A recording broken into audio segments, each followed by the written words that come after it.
The latest Eurozone PMI readings for both the services and manufacturing sectors in June beat analysts' expectations. However, they both still remain below the key 50 boom-bust line.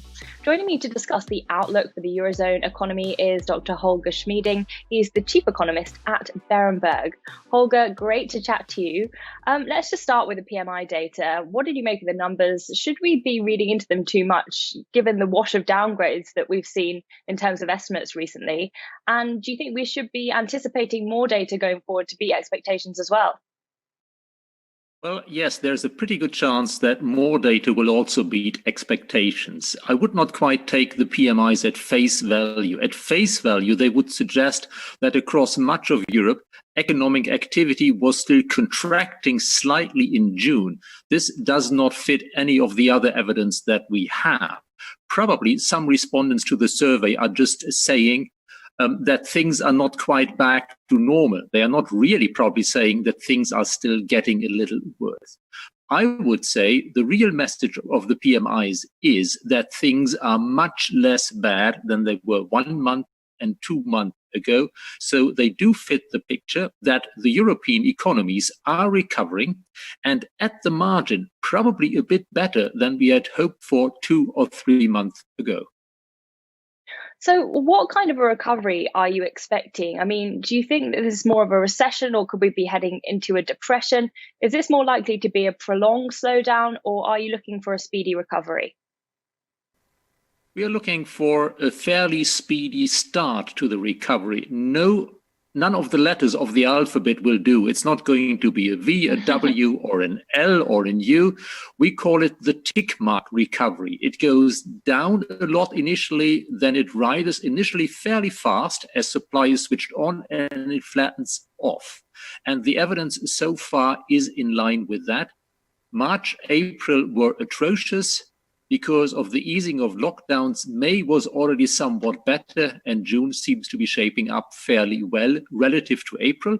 But even in June, probably output in most economies is still 10 to 15% below normal, which is bad, but much less bad than the roughly minus 30% below normal that we had in many places in April. So you recently upgraded your growth forecast for the first time this year, more so in the US than in Europe. Tell us why you're a bit more optimistic towards the United States. First, we simply had US data on retail sales, which were very, very good, showing a 17.7% bounce in the month of May, following a significant increase in personal incomes in April. In the US, interestingly, workers who have been laid off or are being furloughed seem to be receiving, on average, more money than they did when they were working. So with very, very generous fiscal support in the US, the recession in the US was a bit shallower, and the May rebound, or at least start to the rebound, seems to be a bit better than we see in Europe. The pattern is similar, just in the US, it all happens thanks largely to the big fiscal boost. It all happens on a somewhat higher level. What about fiscal policy across different Eurozone countries? I mean, what do you think governments should be doing, and which countries are tackling the problem best? Well, Germany is, of course, well placed to tackle the problems. It has granted itself a huge fiscal stimulus, all in all, probably a good 10% of GDP, of course, spread out over a number of years. Other countries have less fiscal room and are doing less. What we will be getting, hopefully, by the end of this year is this big European fund, which by and large will enable those countries with less fiscal space on their own to do almost as well as Germany, as those countries which can't ease policy as much as Germany at home will be getting the bulk of the support from the European level. I think with these programs, the national programs we already have in the pipeline, and the European program that probably will be hotly discussed but still be passed later this year, we are doing roughly enough in terms of fiscal policy. A little adjustment here and there would make sense, but I don't think we need another big stimulus on top of that. As the data are showing, the economy is coming up anyway again. What about monetary policy? Do you think that the ECB has been doing enough? Of course, we know there's the pandemic emergency purchase program that's recently been increased. Do you see that being increased further? The ECB, for the time being, has done enough. And then we have to see how the situation develops. If the economy underperforms a little, or if inflation even undershoots expectations, which is quite possible, then there would be a case for the ECB to add, say, another 500 to 600 billion to its pandemic emergency purchase program. A bit more than we have now may make sense, but the real heavy lifting has already been done. And the real heavy lifting, in a way, is not the precise amount of purchases. The real heavy lifting has been the signal from the ECB. We do basically all it takes to contain the recession, to contain the risk of a financial crisis, and to support the recovery. Signals count for a lot, as confidence matters for spending and business investment.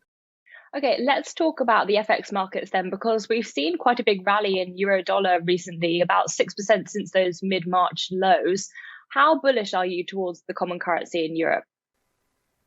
I think the euro has a bit more upside, but it is mostly a dollar story rather than a euro story. What happened in the very hot phase of the pandemic, when things were just getting worse and worse around almost the entire world, what happened then was that money was flowing into the perceived safe haven of the US dollar, often out of emerging markets. That drove the dollar up. And now these flows are ceasing for two reasons. To some extent, the money, the hot money that could have left the badly affected emerging markets has already left these emerging markets. And to some extent also, there are parts of the world, including parts of Asia, parts of emerging markets, which, like Europe, seem to be doing better in terms of stabilizing the virus trajectory, flattening the curve, and hence where there is no further any reason to move money out. So with safe haven flows into the US dollar lessening, and some outflows again into other countries, the dollar is normalizing, and that should easily take the euro to the dollar to 115 or slightly above that by the end of this year. And just very finally, on the European equity market, I mean, what's your take on the disconnect that we're seeing between those equity indices and the underlying economic strength? I mean, do you think that equities are valued fairly at the moment, sort of reflecting all of that stimulus, both on the monetary and fiscal side, as well as an expectation that we are going to recover sometime soon? Or do you think that this really doesn't make sense, this disconnect, and sort of something's got to give at some point? Well, a good part of the current disconnect is simply that March was an irrational panic which never made much sense. Things were bad in March, but they were never that bad to justify, say, a 30 to 40% sell-off in equity markets. So mostly the current situation reflects that, okay, March was a mistake. However, I'm a bit uneasy about markets at the moment, in the sense that we do not yet have the pandemic firmly under control in significant parts of the world, including significant parts of the US.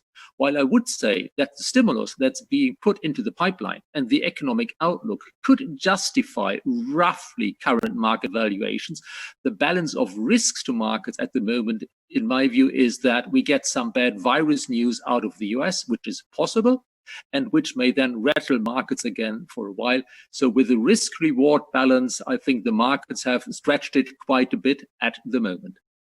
What about the concerns of a second spike in Germany as well? Because we have seen that R number increase this week. I mean, how are you sort of factoring in the potential for a second spike into your estimates? Of course, economists are not virologists. We can't really predict that. But my impression is that what we are having now is isolated hotspots in a number of areas. You can pinpoint them, and we know much better than we did, say, in late February and early March, how to react to those things. So what is pretty likely, in my view, is that we will have regional countermeasures, but that we will not have a return to a nationwide lockdown that would be highly disruptive. And if it's an occasional regional hotspot contained regionally, then I don't think it will interrupt the rebound in confidence and the rebound in economic activity. Of course, once again, as economists, we have to watch that. We can't really judge it, but this is at least so far the way it seems to be developing. Holger, thank you so much for your time. You're welcome. Thank you. And that was Dr. Holger Schmiedling, Chief Economist at Berenberg. I'm Victoria Scholar, and thank you so much for watching IGTV. For more videos like these, subscribe to our YouTube channel, IG UK, and make sure to follow us on Twitter. We're at IGTV.